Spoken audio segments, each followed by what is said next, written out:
before you guys begin your practice today, I figured I would do a quick review of the L'Hopital's rule that you saw in the video yesterday. So remember, L'Hopital's rule is a special rule that we can use to evaluate limits when you evaluate the limit and you get an indeterminate form such as 0 over 0 or infinity over infinity, which would become 0 over 0.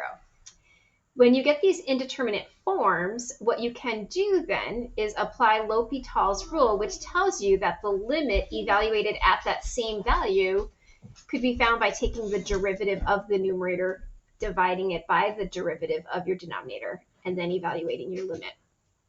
So just like we would for any limit problem, when you're given a limit as x approaches a value, you should always try to substitute that value in first and see what happens. If you get a number, then you take that answer and you run with it. That's your answer. But if you get one of these indeterminate forms, one option was to apply some algebraic techniques like factoring. But for some of these problems, factoring wouldn't work. So that's where L'Hopital's rule is going to come in handy for you. So when I'm looking at this first example and I want to let the limit as x approaches 0 of this function, if I let e to the 0, and I evaluate that, that's 1. So 1 minus 1 in my numerator would give me 0. And then the sign of 0 is 0. So there's my indeterminate form. So I could try to do algebraic techniques, but there's no way I'm going to be able to factor e to the x minus 1 and somehow miraculously get a sign x in there. So what I'm then going to do is use L'Hopital's rule. And so when I use L'Hopital's rule, I keep the limit the same, but now I'm going to go ahead and take the derivative of the numerator and the denominator. So the derivative of e to the x minus 1 is going to be e to the x minus 0, or just e to the x. And then the derivative of sine of x is cosine x. And now what I'm going to go ahead and now evaluate this new limit. When I put 0 in here, I'm going to get e to the 0, which is 1. And then cosine of 0 is 1. So that tells me that my limit now would be 1. Now, sometimes when you use L'Hopital's rule and you go through the process, you might have to do it more than one time. So as you're working through the process and you get that indeterminate form, when you go to evaluate it again, you might get a second indeterminate form. So you might have to apply L'Hopital's rule twice. So let's look at this next example here, where we have the limit as x approaches 0 of e to the x minus 1 minus x. If I go ahead and evaluate this numerator, I'm going to get e to the 0, 1 minus 1 minus 0, which is going to give me 0. And then x squared or 0 squared would be 0. So again, there's my indeterminate form. So using L'Hopital's rule, I'm going to get the limit as x approaches 0, take the derivative of my numerator. So here I'm going to get the derivative of e to the x is e to the x. The derivative of that negative 1 is 0, and the derivative of that negative x is negative 1. So I'm going to get in my numerator e to the x minus 1, and then in my denominator 2x for that derivative of x squared. If I try to evaluate this again, what's going to happen is I'm going to get e to the 0, or 1 minus 1, 0, over 2 times 0. So again, notice I'm getting that indeterminate form. So I'm going to go ahead and do L'Hopital's rule one more time. And as I use L'Hopital's rule, I keep the limit as x approaches 0, take the derivative of my numerator, which is e to the x, take the derivative of my denominator, which is going to be 2. And when I evaluate the limit by putting in 0, I get e to the 0, which is 1 over 2. Now, sometimes when you're working through these problems, you could either use L'Hopital's rule, or if you get that indeterminate form and you can factor, you can go ahead and use that old technique that we looked at before. So for this problem, again, if I go and replace x with 2, I'm going to get 2 squared, which is 4, minus 4, or 0. And then in my denominator, 2 minus 2, which is also 0. So I could apply L'Hopital's rule and it'll work out, and I get the same answer. Or we could go back to what we did earlier and just use our factoring techniques. So x squared minus 4 factors to x plus 2 times x minus 2. I can cancel those out and then evaluate that limit. The limit as x approaches 2 of just x plus 2 now would be 2 plus 2, or 4.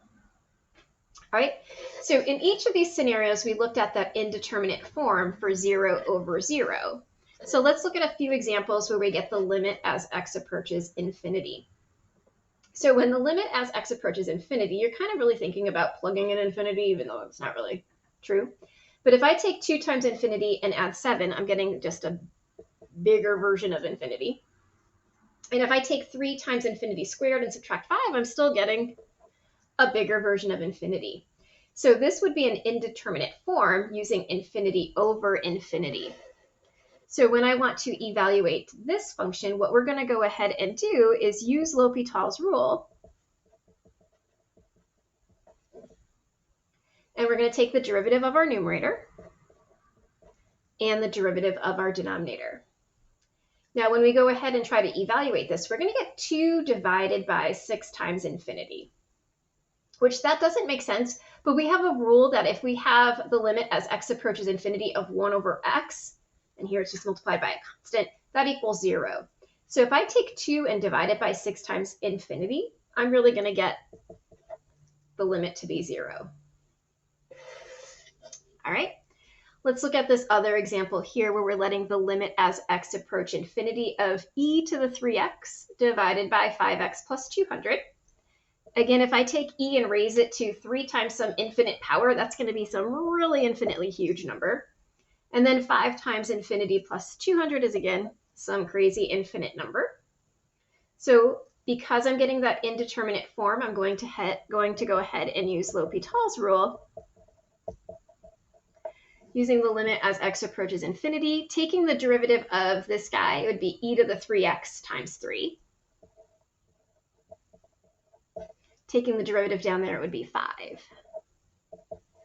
Now, in this problem, what ends up happening as I go to evaluate it, I get e to some infinite exponent times 3. So that's going to be some infinite large number divided by 5. So we're just going to say that our limit there is infinity, which really doesn't exist. And I'm actually done with this problem now because it's no longer an indeterminate form for L'Hopital's rule. Remember, our indeterminate form would have infinity over infinity, and I just had infinity over a number. Okay.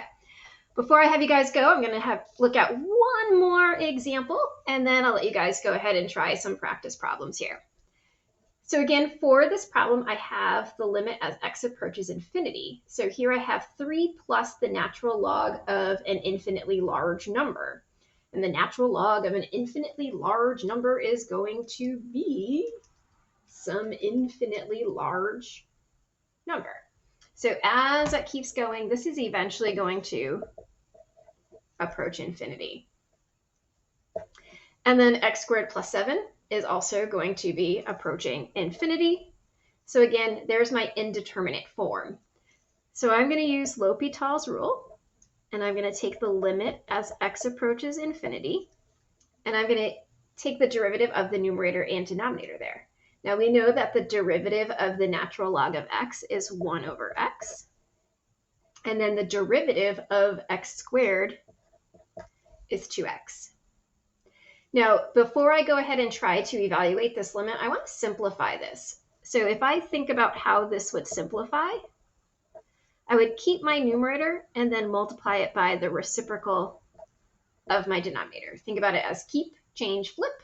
So I kept my fraction, change that to multiplying, flip that to 1 over 2x. And that would give me the limit as x approaches infinity of 1 over 2x squared, which when I go again to evaluate, I'm going to get that infinity in my denominator. So 1 or any number divided by infinity is going to approach 0. So we would say our answer for this problem would be 0. All right, so as you are going through and you're trying to work through these problems, you want to make sure you're getting one of those indeterminate forms. And then as you get those indeterminate forms, go ahead and apply the limit by taking the derivative of the numerator and denominator. And sometimes you might have to do that more than one time. After you test it out, if you get another indeterminate form, just go ahead, do L'Hopital's rule again, and hopefully you'll get some values there. All right, hope this video was helpful, and if you have any questions, please reach out to me.